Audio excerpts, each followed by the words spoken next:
오늘 제목 다 같이 한번 읽어보겠습니다. 시작. 그리스도인 옆에 분에게 시작. 그리스도인 or not. 예. 우리가 지난주에 골리앗과 다윗 대결했던 다윗의 모습을 우리가 보면서 누구의 이름으로 나아갔다? 예, 여호와 이름, 예수 그리스도의 이름으로. 그래서 그 전쟁에는 누가 싸우시는 거라고요? 예수 그리스도 싸우시는 거예요. 자, 그래서 우리가 오늘은 같은 본문으로 이 그리스도인의 삶에 대해서 주시는 말씀을 받으려고 하는데, 하나의 이 다윗과 골리앗의 싸움이 한 번의 전쟁으로는 오늘 본문에서는 끝났지만 우리의 일생에서는 이런 싸움이 한 번으로 끝나는 게 아니고 긴 전쟁으로 하나의 홀 라이프로 우리가 봐야 한다는 사실이에요. 다윗이 비록 어린 나이였음에도 골리앗을 대결할 수 있었던 이유는 다윗과 골리앗이 같은 체급이었다? 아니죠. 같은 무기였다? 아니에요. 전쟁은 누구에게 있다고요? 여호와께 있다. 하나님께 있다는 거. 그거 잊지 마십시오. 복습 잠깐 했습니다. 그래서 승리가 예수께 있음을 고백하면서 다윗이 나가는 거예요. 다윗과 골리앗의 전쟁은 그래서 하나님의 백성과 세상과의 전쟁이에요. 자, 하늘의 신령한 것과 세상의 정욕과 안목과 육신의 자랑과 이생의 자랑 같은 그런 것들과의 전쟁이에요. 자, 여기서 우리가 분명히 말씀을 드리지만 이제 하나님께서 보여주시고자 하는 그림은 다윗처럼 여러분들도 세상 같은 골리앗 같은 사건이 그것이 생길 것이고 그것을 다윗처럼 여러분이 이길 것이라는 뭔가 그런 직접적인 내가 다윗이구나, 골리앗은 어딨지, 막 골리앗 찾아다니면서 오늘도 골리앗 헌터 막 이러면서 막 그런 건 좋지 않습니다. 한 인생을 걸쳐서 보여주는 그리스도인의 싸움과 같은 거지, 뜬금없이 지나가다가 시비가 걸려오니까 오냐 네가 골리앗이구나 이러면서 내 돌을 받아봐라 막 그러면서 막 벽돌 깨가지고 그러면은 안 되죠. 네가 시비 거는 만군의 여호와 이름으로 내게 나간다 이러면서 하면은 잡혀 들어갑니다. 그러니까 무슨 얘기인지 아시겠죠? 극단적으로 제가 설명을 해드렸지만 내가 예수님을 믿지 않은 사람은 세상 사람, 나는 예수 믿는 사람. 이건 골리앗은 세상을 상징하는 하나의 사인이지 여러분더러 지금 예수 믿지 않는 사람과 싸우라는 가르침이 아니에요. 근데 많은 분들이 어떻게 이해하냐면 나는 하나님의 자녀, 너는 하나님의 안 자녀. 무슨 얘기인지 알겠죠? 지금 예수 믿지 않는 사람들도 하나님이 사랑하시는 사람들이고 그들이 언제 어느 때 누구를 통해서 어떻게 그들이 회심할지, 그들이 다시 하나님의 자녀가 될지 아무도 몰라요. 근데 누가 누구를, 그죠? 우리도 얼마 전에는 믿지 않은 사람이었었기 때문에 그래요. 골리앗이라는 공중의 권세 잡은 자, 곧 마귀를 대적하여 싸우라는 하나님의 말씀인 거예요. 영적인 가르침인 거죠. 에베소서 6 우리 함께 읽겠습니다. 시작. 우리의 싸움은 혈과 육을 상대하는 것이 아니요 통치자들과 권세들과 이 어둠의 세상 주관자들과 하늘에 있는 악의 영들을 상대함이라. 우리의 싸움은, 우리의 씨름은, 우리의 스트러글은 혈과 육이 아니래요. 눈에 보이는 것들로 싸우는 게 아니래요. 그게 아니래요. 그래서 눈에 보이는 것들과의 싸움이 아니라는 영적인 의미를 우리에게 주시는 거예요.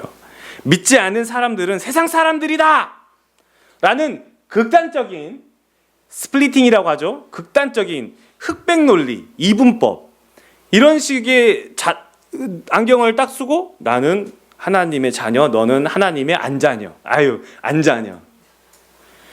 나는 축복받은 사람, 너는 저주받은 사람.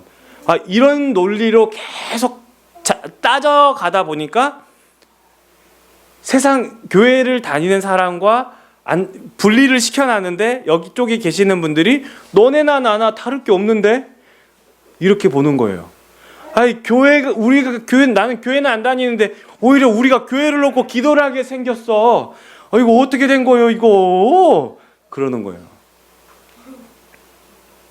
A or not. 그렇죠? A가 아니면 아니라는 거죠. 완전 극단적인. 자, 예수가 아니면 아닌 건 맞습니다. 그건 확실해요. 구원을 받을 수 없습니다. 그건 확실한데 지금 말씀드리는 건 그리스도인의 삶에 대해서 이야기하는 거예요. 우리도 예수 믿기 전에는 우리도 그런 사람들이었어요. 그렇게 분리시켜 볼 문제가 아니고 믿지 않는 사람과 예수 믿는 사람의 공존의 문제지 분리시켜 버릴 문제가 아니란 말이에요. 함께 살아갈 때 어떻게 살아갈 거니? 아니, 저기에 골리앗이 있는데 그 골리앗은 지금 이걸 얘기하는 거지. 저쪽에 서 있는 가드 사람, 아스돗 사람, 가나안 7족 속에 있는 그런 사람들에 대해서 지금 어떻게 할 거냐는 그 얘기를 하시는 거예요. 근데 분명히 레위기도 여러분 읽어보셨지만 레위기도 그렇고 신명기도 그렇고 그 이스라엘 족속이 아닌 다른 부족이 와서 화친을 청할 때 받아줬거든요. 모세 받아줬어요. 하나님 받아주래요. 받아주셨어요. 여러분, 이것이 그리스도인의 큰 숙제이면서 답답함 아니겠습니까? 함께 살아갈 때 어떻게 살아갈 거예요? 이 성경에 분명히 골리앗이라고 나와 있는데 돌로 쳐 죽이라 그랬는데. 여러분, 예수님은 어떻게 사셨나요? 초대교회 사도들은 어떻게 살았나요? 사실 예수님 오시기 전의 사람들은 유대교, 즉 여호와 하나님을 믿는 그 사람들 아니겠습니까? 십자가 구원신앙, 복음에 대해서는 선지자들로 여러 차례 예언된 바가 있었지만 그들이 믿지 않았죠. 그래서 이렇게 얘기하면 호시아나, 예수님한테 호시아나, 호시아나, 다윗의 이름으로 오시는 예수여, 이렇게 얘기하죠. 우리를 구원하소서. 그렇게 예수를 외쳤지만 실상 그들의 호시아나, 호산나는 어떤 의미예요? 로마로부터 우리를 구원해 주십시오, 식민지의 속박으로부터 우리를 구원해 주십시오 하는 호시아나예요. 이 호산나 호산나 하니까 굉장히 종교적인 뭔가 그런 의미가 있는데 우리가 이스라엘 사람이 아니라서 그렇지 이스라엘 사람들은 다 통합되어 있어요. 왕은 그들을 구원할 메시아예요. 이해되시죠? 왕, 그들의 왕. 근데 실제 이스라엘의 왕은 누구였어요? 로마의 황제였잖아요. 시저, 가이사라고 나와 있잖아요. 이스라엘은 왕이 없는 거예요. 그러니까 그들이 얘기하는 메시아, 왕, 다 똑같은 거예요. 기름 부은 자. 그러니까 이 사람들도 그 메시아를 기다리고 있었지만 우리가 생각하는 하나님을 기다리고 있었네, 뭔가 구원할 하나님을 기다리고 있었네 라고 생각하지만 쉽게 얘기하면 그들은 정치적인 어떤 왕을 기다리고 있었던 거죠.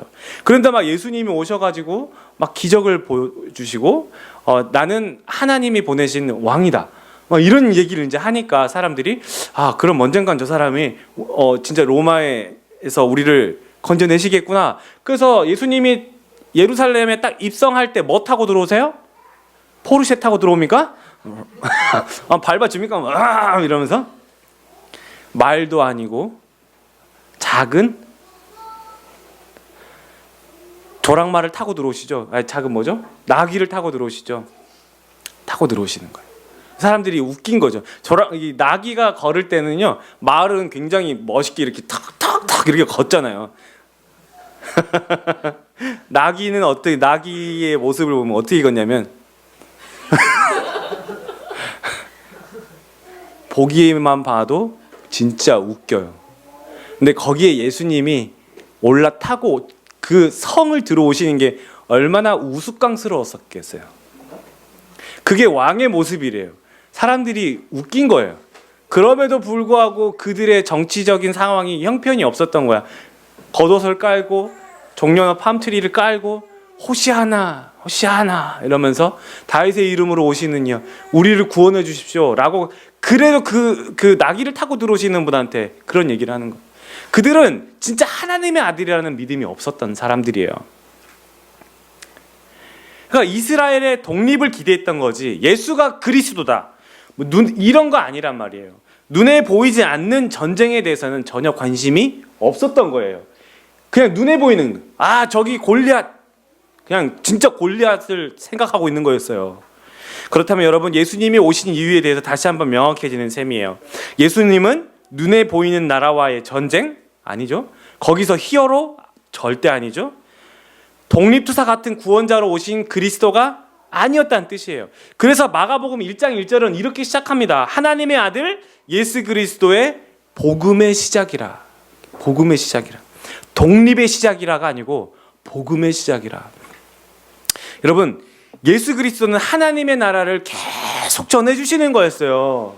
얘들아, 이리 와볼래? 하나님의 나라는 무엇으로 비유해 볼까? 아, 그래. 하나님의 나라는 겨자씨와 같다. 하나님의 나라는 그물과 같다. 말귀를 못 알아듣네. 하나님의 나라는 마치 밭에 숨겨놓은 보물과 같다. 계속해서 쉽게 이야기해 주시는 거예요. 엄청 쉽게 그냥 주변에 있는 걸로. 예수님 그렇게 쉽게 이야기하셨어요. 하나님의 나라를 굳이 뭐더러 막 어렵게 하겠어요? 쉽게 설명을 해주시는 거야. 자기에게 찾아오는 자들의 병을 고쳐주셨다. 모두를 고쳐주신 게 아니잖아요. 그죠? 저쪽에 동쪽에 10km 떨어진 집에 그쪽 지역에 내가 명하노니 귀신아 떠나가라 이렇게 안 하셨잖아요. 자기에게 찾아온 자들에게 네 병이 나을지어다. 소자여, 아니면 네 딸아 안심하라. 네 죄가 사하여졌다. 다시는 같은 죄를 짓지 마라. 너에게 도를 치려는 자가 어디 있느냐? 나도 너를 정죄하지 않는다. 예수님의 자기에게 찾아오는 자기 앞에 있는 사람이 다 그렇게 말씀하시거든요. 이게 무슨 얘기냐면 예수님을 믿으면 다 병을 낫는다. 사실 다 병이 낫지 않잖아요. 믿음이 있는데도 병이 안 낫는 사람 그러면 시험 들게 돼버리는 거예요. 아, 그럼 나는 예수님을 못 믿나? 그게 아닌 거예요 지금. 그렇잖아요? 예수님을 찾아오는 자에게 하나님 나라가 허락된다는 것을 보여주는 샘플이에요. 하나님 나라에는 뭐가 없어요? 눈물도 없어요. 아픔도 없어요. 병이 없어요. 그걸 보여주시는 거예요. 내게 찾아오는 자에게 내가 낫게 해주는 거예요. 그게 하나님 나라라는 걸 보여주시는 거예요. 하나님 나라예요. 예수님은 천국에 대해서 계속 보여주시는 거지. 그걸 뭐 우리 이 땅에서 뭔가 예수 믿으면 뭐 이렇게 되고 막, 물론 주님도 그렇게 하셨어요. 내 성령을 너희가 보혜사를 받으면 너희가 나보다 더 큰 능력을 할 거라고. 그러나 그런 것들이 우리의 삶의 어떤 중심이 돼서 어떤 뭔가가 이게 기준이 돼서 이걸 하면 믿는 사람, 못하면 못 믿는 사람, 완전 그러면은 신앙이 웃기게 돼버리는 거예요. 이건 뭐 진짜 막 무슨 기적 아니면 헛된 신앙이 돼버리는, 이상한 신앙이 돼버리는 거예요. 주술적인.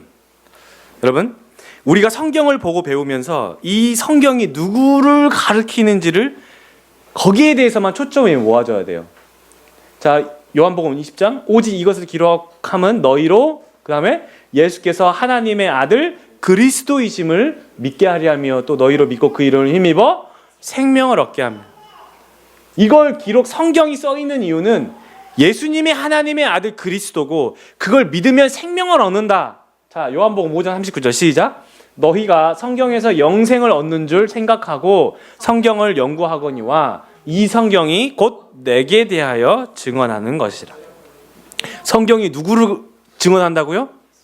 예수 그리스도예요. 모든 성경은 예수 그리스도를 증언하고 있는 거예요. 그게 성경이에요. 그러니까 성경을 읽을 때 예수가 발견돼야 돼요. 성경을 읽을 때 예수 그리스도가 나타나야지 여기서 뭔가 이 믿음이 있으면 나도 뭔가 능력을 행하지, 나도 뭔가 기적을 행해야지, 뭔가 완전 그러면은 막 기준이 없어져 버리는 거예요. 신앙이 뭐 장난 아니게 돼요. 그리고 그렇게 돼가지고 이제 계속 어디를 찾아가냐면 이제 기도원, 계속 기도원 찾아가는 거예요. 능력 받으라 막 이렇게 되니 막 뭘 받아? 우리 안에 계셔요. 지금 웃겨 그것도. 뭐 목사가 뭐 하나님이요? 받으라 그러면 성령이 가? 이게 완전 웃긴 거예요. 이게 주술적인 거예요. 어디 감히 성령 하나님을, 어디 하나님을 가라 마라 하는 거예요. 그죠? 구약과 신약의 모든 화살표는 누구를 가리켜요? 예수를 가리켜요. 그분이 그리스도라는 거예요. 예수는 그리스도라는 거예요. 예수가 왕이요. 예수가 선지자요. 예수가 우리의 모든 삶을 해결하시는 구원자라는 뜻이에요. 여러분, 어떤 그리스도? 눈에 보이는 세상의 구원자가 아니라 하나님 나라를 계속해서 보여주시는 사인이라는 거예요. 그렇다고 이것 또한 흑백 논리 아닌가요? 지금 믿는 예수는 그렇다면 지금 살고 있는 이 땅에서는 별 필요가 없는 나중에 하늘나라를 위한 어떤 보험력인가요? 여러분, 그렇지 않습니다. 이 세상을 평화로운 나라로 만드는 그런 구원자가 아니고 하나님 나라로 이끌기 위해서 예수님이 죄인과 세리들의 친구가 되신 거예요. 예수님이 오신 그 모습을 여러분 잘 다시 한번 기억해 봤으면 좋겠어요. 그분이 오셔서 로마의 사람들, 막 귀부인들 접촉하신 게 아니고 정말 예수 그리스도가 필요한 사람들 찾아가신 거예요. 그렇다면 우리는 누구를 찾아가야겠어요? 우리에겐 누가 있어야겠어요? 분리시킬 사람들이 아니고 내가 살고 있는 이 세상에서 사랑해야 할 곳, 사랑해야 할 사람들이라고 말씀하고 계시는 거예요. 야, 내가 너희를 이렇게 사랑한 것과 같이 너희도 뭐 하라고요? 사랑하라. 이것이 새 계명이다. 새 계명을 내가 너희에게 주노니 서로 사랑하래요. 내가 율법을 폐하러 온 것이 아니에요. 내가 율법을 완전하게 하라는, 그 완전하게 한 것이 뭐였어요? 사랑하라는 거예요. 율법을 줬더니 매뉴얼대로만 사는 거야. 이 안식일에 일하지 말라 그랬더니 안식일 일한 사람을 죽이려고 하는 거예요. 매뉴얼대로만 살라고 하는 거예요. 사랑이 없는 거야. 사랑하라고 하나님을 사랑하면 그렇게 되는 거거든. 근데 그렇게 매뉴얼을 줬더니 그렇게 안 사네. 주님 다시 오신 거예요. 이렇게 사랑하는 거야. 제자들의 발을 씻겨주시는 거야. 이렇게 사랑하는 거야. 이게 진짜 하나님의 말씀하신 사랑이야. 야, 왜 믿지 않는 사람들을 품어주지 못해? 응? 막 그들의 공동체 안에 외국인도 같이 있었거든요. 유대인들 안에. 그들 품어줘야지. 과부와 고아들을 품어줘야지. 사랑해줘야 돼. 왜 사랑을 안 해주니? 왜 매뉴얼대로만 사니? 라고 얘기하는 거예요. 그 매뉴얼대로만 사는 사랑 없는 인간들이 누구였어요? 바리새인들이에요. 사두개인들이죠. 그 사람들 아니겠어요? 정말 열심으로 하나님을 믿는다고 하면서도 하나님 딱 빠져있는 사람들. 내가 너희를 용서한 것 같이 너희도 서로 용서하라. 이것이 구원받은 자, 곧 예수 믿는 사람들의 삶이에요. 내가 할 수도 없고 하고 싶지 않은 용서를 지금 저더러 하란 말인가요? 여러분, 진정으로 예수를 사랑하는 사람은 그분이 원하는 것을 하고 싶은 욕구가 생기게 돼요. 그게 성령의 역사죠. 주님이 기뻐하는 일을 하고 싶은 마음이 생기는 거예요. 그게 내 마음 가운데 성령께서 내 마음을 막 이렇게 세우시는 거예요. 주님을 기쁘게 하는 일이 뭘까? 그걸 하고 싶다. 교회 봉사에만 막 혈안을 눈독 들이지 마세요. 교회 봉사 저만으로도 충분합니다. 딴 거 하세요. 딴 거. 여러분 주변에 있는 사람들. 여러분 귀한 청년들이 여기 왔다가 돌아갈 때 안 붙잡고 싶은 사람이 누가 있겠어요? 그러나 조심히 가십시오. 그동안에 너무 행복했습니다. 우리가 기도하겠습니다. 우리를 기억해 주십시오. 축복하면서 보내줘야지. 왜요? 그 사람을 사랑하니까. 그 사람의 길을 위해서 보내주는 거죠. 안 잡고 싶은 사람 누가 있겠어요? 여러분 결혼할 때 결혼 승낙을 받을 때 이 시부모님 댁을 이제 갔는데 인사를 드리는데 이제 시어머니가 딱 보고 나서 싫어하는 거예요. 조건에 안 맞다 이거죠. 내 눈에 뭐가 들어올 때까지는 안 돼요? 뭐가 들어올 때까지 안 돼? 흙이 흙. 아들이 무릎을 엄마 앞에 탁 꿇고는 조그마한 상자를 탁 내밉니다. 이게 뭐냐? 흙입니다.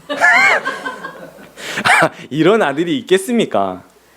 어머님, 지금은 마음에 안 드실 수 있지만 조그만 여유를 두고 지켜봐 주시면 마음에 썩 들 것입니다. 그 다음에 한마디 뭐예요? 엄마가 사랑하는 아들이 선택한 여인입니다. 엄마가 뭐라 그래요? 한마디 하죠? 나가.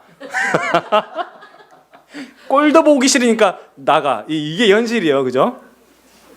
한 달, 두 달, 6개월, 1년. 그 모습을, 아들의 모습을 보면서 그렇게 그 여인을 만나면서 행복해하고 즐거워하는 그 아들의 모습을 보면서 내가 짝지어준 사람이라, 내가 짝지어준 여자를 만나게 하면 과연 이 아들이 이렇게 행복해할까? 엄마의 마음이 바뀌기 시작하는 거죠. 사랑하기 때문에 아들이 좋아하는 걸 허락해 주는 거예요. 그래서 아들을 부르죠. 웅배야, 그 아이 이름이 뭐니? maybe 윤지입니다. 배윤지. 그래, 다시 한번 얼굴 보자꾸나, 데려와 봐라. 이렇게 되는 거죠. 여러분, 예수를 사랑하는 사람은 강요에 의해서 뭔가 매뉴얼, 성경에 써 있는 걸, 이 성경을 매뉴얼대로 읽어보고 써 있기 때문에 강제로 해야 되는 그런 게 아니고 예수님을 사랑하기 때문에 자발적으로 움직이기 시작하는 거예요. 전도도 그런 거 아니겠습니까? 속눈썹을 이쁘게 한 어떤 자매님을 보더니 추천을 받아가지고 모 자매님이 속눈썹을 이쁘게 한 거예요. 막 속눈썹 이쁘게 했다고 막 자랑을 하는 거예요, 이제. 그죠? 가격도 싸고, 또 뭐예요? 뭐 어쨌다고? 뭐, 이렇게? 착용감도 없고, 블라블라. 예. 난 이쪽 보고 얘기 안 합니다. 이제 근데 그것을 보고는 자기도 소개시켜 달라고 막 어떤 자매님이 막 이러면서 자기도 소개시켜 달라고 연락처를 막 보내달라고 막 하는 거예요. 막 이렇게 하는 사람 있잖아요, 이렇게. 여러분, 전도 그런 거 아니겠습니까? 예수님 때문에 살아가는 거예요. 그리고 믿지 않는 사람들을 품기 시작하는 거예요. 그들과 함께 어울리는 거예요. 어떤 유혹이 와도 넘어지지 않는 그런 이유는 내가 예수를 사랑하기 때문에 그래요. 내가 그들과 함께 머물러 있어도 내가 그들과 동화되지 않고 그들의 유혹에 넘어가지 않는 절대적인 이유는 예수님 때문에 그래요. 그러니까 그들과 어울릴 수 있는 거예요. 내가 그들에게 전도당하는 게 아니고 내가 그들의 사이에서 예수님의 향기가 막 뿜어져 나가는 거예요. 그러면서 그들과 살아요. 누가 있든 없든 늘 같은 자리에 있는 거예요. 그게 여러분 진짜 빛 아닙니까? 가로등 같은 거죠. 그들을 축복해주고 기도해주는 사람. 힘드냐고. 나 기도해주겠다고. 내가 집에 가서 당신을 위해서 기도해주겠다고. 좀 쉬시라고. 아프냐고. 그런 일이 있었냐고. 기도해주겠다는 말 한마디가 여러분, 저 사람이 나를 생각해주겠구나 하는 그런 메아리가 치게 합니다. 그게 성령의 역사입니다. 나와 함께 있는 사람에게 사랑한다는 그 말 한마디, 이해한다는 말 한마디, 미안하다는 말 한마디. 제가 그 온누리 그 두란노 성경적 자녀교육이라는 그 프로그램 이기복 교수님이 하신 그 강의 중에 생각나는 내용이 있는데, 아빠가 아들에게 미안하다는 말을 한마디도 해본 적이 없대요. 근데 아들이 장가를 갔어요. 장가를 가서 이제 그 나이가 됐는데, 이 아빠가 그 교수님의 성경적 자녀교육 교수님이 이 아빠가 교수님의 강의를 듣게 됐어요. 그래서 마음에 결심을 했습니다. 내가 사랑한다 꼭 얘기하겠다. 우리 아들한테 사랑한다 얘기해야겠다. 전화를 걸었어요. 아버지 무슨 일이세요? 아니 글쎄 그게 말이야, 저기 말이지, 내가 너를 사랑한다고. 네? 아버지 뭐라고 말씀하셨어요?